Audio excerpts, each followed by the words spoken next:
Are these for me? Yes, farm eggs. These from are our from little your, chickens. Are they from your little chickens? Yes. I love it. Well, come on in. Thank you. So excited to cook today. I am too. It almost takes my breath away. Look at them. One of the best views is a horse out the window. Are you very excited? It's not hard. Hello, welcome to another episode of Spicy Grandmas. Today we have a very special episode. I'm learning to cook with one of our family friends, Miss Barbara, and today she's going to show me how to make Tomato basil pie. It's one of our family's favorites. I cannot wait. It's a really good summer recipe that's really fresh and with ingredients that you probably already have in your fridge. All right, so favorite ingredients, main ingredients. You can have a pie crust, which you can make or you can cheat like I do and buy it in the store. Gonna need probably 3 tomatoes. Now, I'm not gonna lie, these tomatoes are a little bit bigger than I would normally get, but it's what was available. You don't want them to be too juicy because when you bake them, you're gonna get a lot of juices coming out. This is shredded mozzarella cheese, and we're gonna use a couple handfuls on each layer of the pie. And this is what we call shaker cheese, or what I call shaker cheese.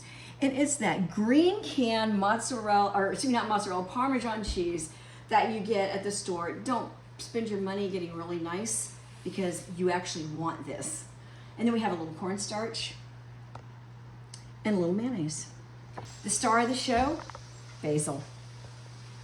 Beautiful. We love basil. So the very first step is going to be to preheat your oven to 350 degrees. Okay. Just as you would for a berry pie, you're going to pierce it liberally with a fork, okay? I'd probably go overboard, but it's not going to hurt. And the only reason that you're doing this is to keep the pie from rising too much. You make your own pie crust. Good on you. I wish I could. You can come to my kitchen and teach me how. So it's ready to go into the oven. We're going to put this in the oven for 15 minutes. And while it's in the oven, we can start prepping our main ingredients. Okay. For you. Okay. Okay. So we're going to want to twist those little suckers off. All right. The little stem. And I think we're going to do 3 tomatoes. We'll probably have some left over, and just stick it on there and core it like you would an apple. Like twisting it. Oh yeah, this is a nice tool. It really is. I have no idea when or where I got it. I've had it for probably 30 years. So I need to get a compost bucket because the sheep love all this. So I save everything. Never for throw out them. your scraps. Absolutely. While you're doing that, I'm going to grab a compost. Okay. So we're saving these for the little sheep. For the little sheep.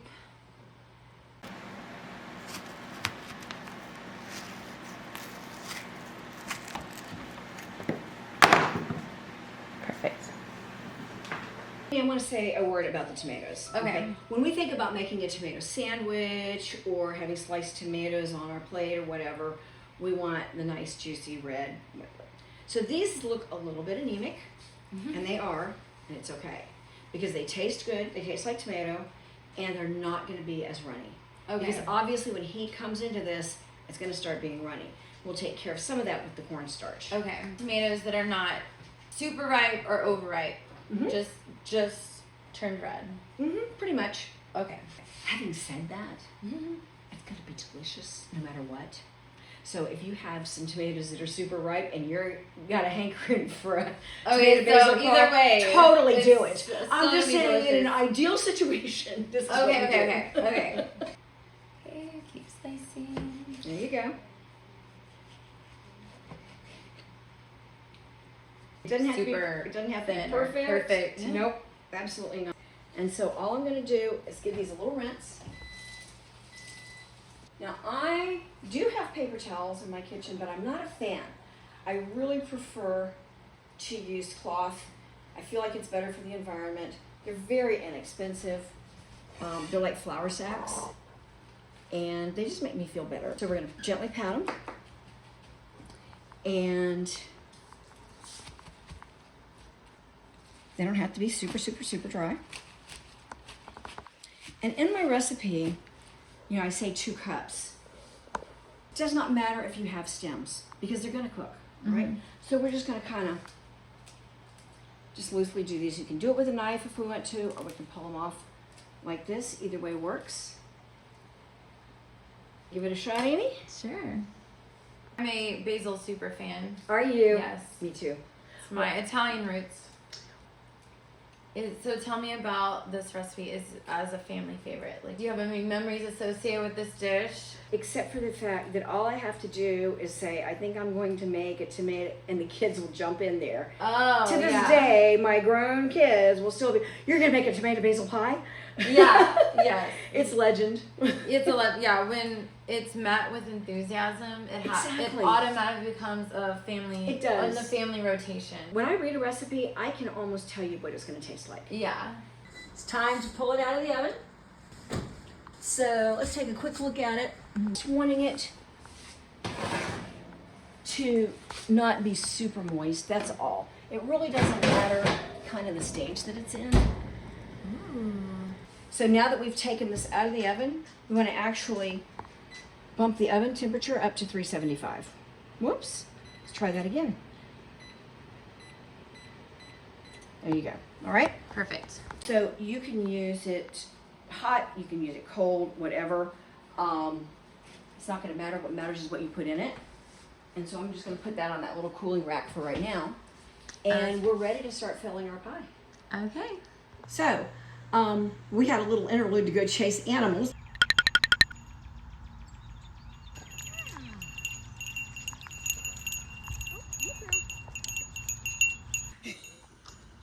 Here we go. I can do it twice. Okay, here we go. Ready? Hello. Here we go. Let's get back into where we are. So what I was going to say is on the tomatoes, if you see a really hard spot that you would not put into a tomato sandwich, go ahead and cut that out. And you just need, you know, just basically a little knife to just cut that piece out. Okay? Otherwise, all this meat is going to go right into your pie, and it's not going to be a problem at all. So let's start assembling our pie. So now this is where we create the magic. So we're going to start with just a fine layer of the shredded mozzarella cheese on the bottom. Just a little bit, and take some cornstarch. Oh. Okay. Such a good tip. It will soak up any of the excess juices that come out, particularly where you have a a juicier tomato. It's time to start layering in the tomatoes. So we're going to put them in here,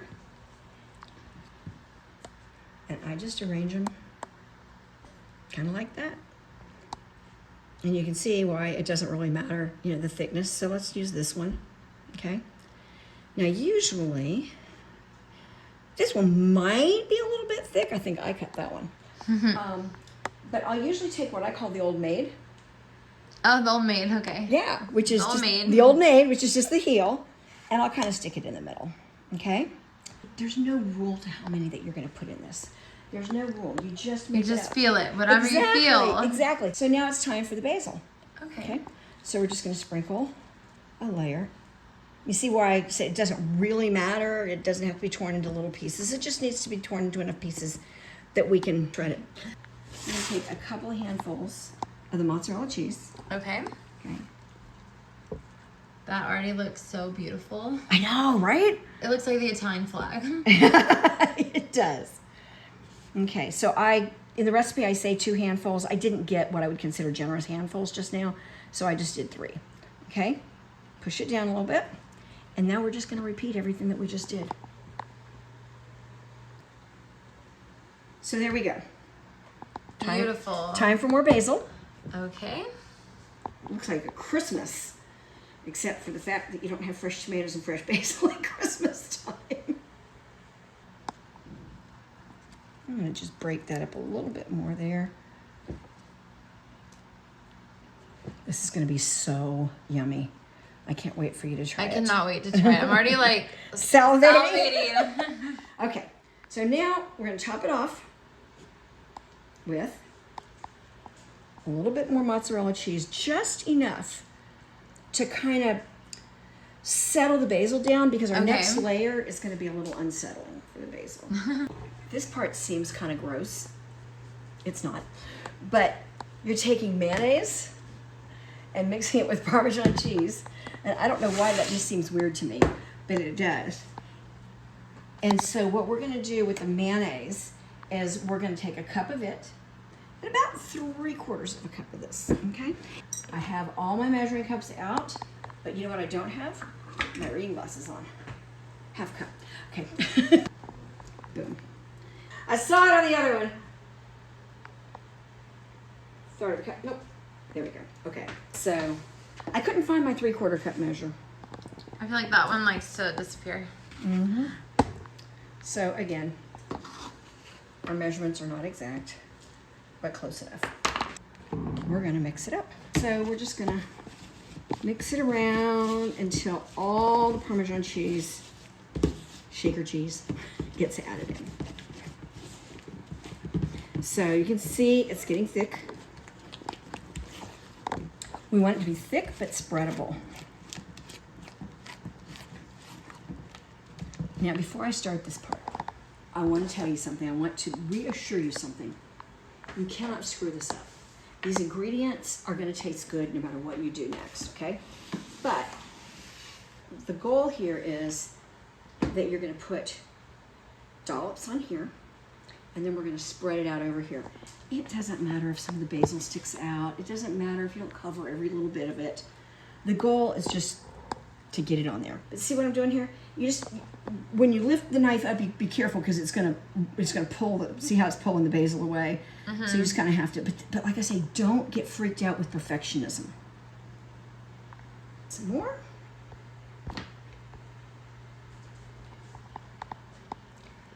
The most important part to get covered is the middle, because what's going to happen, what does cheese do when it gets hot? It melts, okay? And it's going to start settling down on the sides anyway. So, but like I say, do not get caught up in perfection. This is going to be so delicious. Oops. So see, I'm just gently coming down here. You can do a couple of things. One would be to take just a little piece. But see these tiny little pieces right here? Oh yeah. Yeah. So you can just put those on like that if you want. They're aesthetics. They're exactly. What I do typically is, watch this. This is so cool. And you can do this with cilantro, do it with parsley, do it with anything. Okay? I'm making little ribbons. This little handy tool, look at that. Oh, beautiful. Isn't that cool? Yes. So, and I just typically just kind of do that.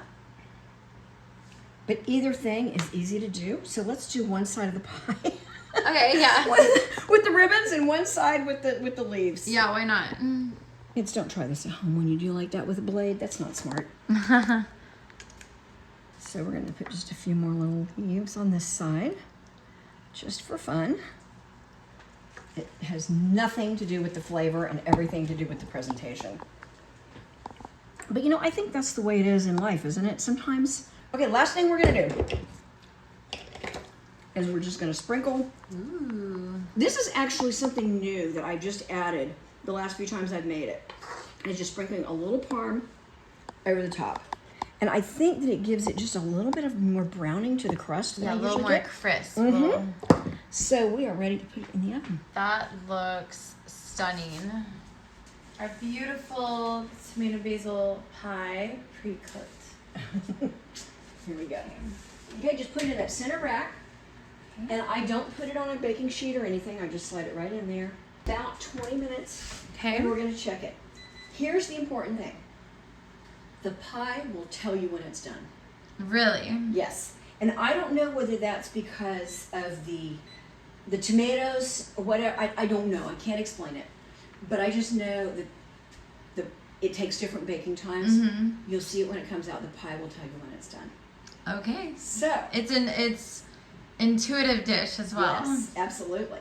Okay, it's been 20 minutes. Let's check and see. Remember I told you the pie will tell you?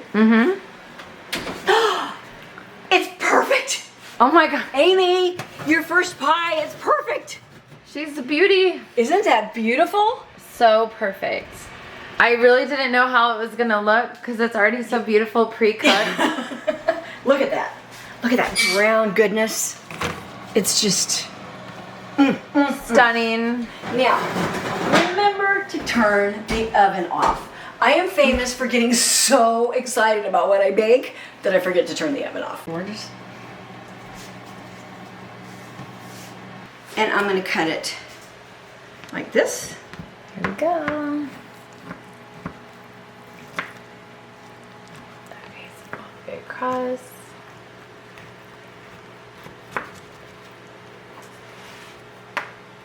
And I usually cut it into 6 pieces.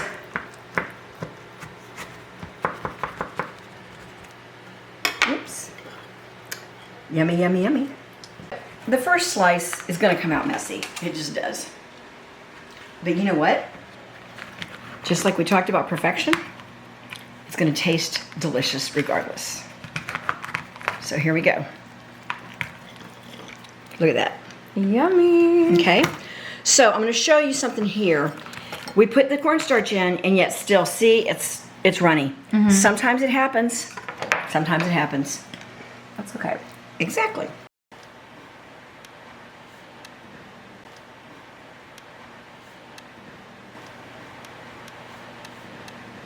So, I was raised using cloth napkins, and there's nothing special about having cloth napkins. People are always like, oh, don't go to that trouble. Good for me, it's no big deal to wash them and put them back out. So you get cloth napkins when you eat at my table. All Okay, right. we're gonna try it. I cannot wait. So excited. Go. Thank you for this.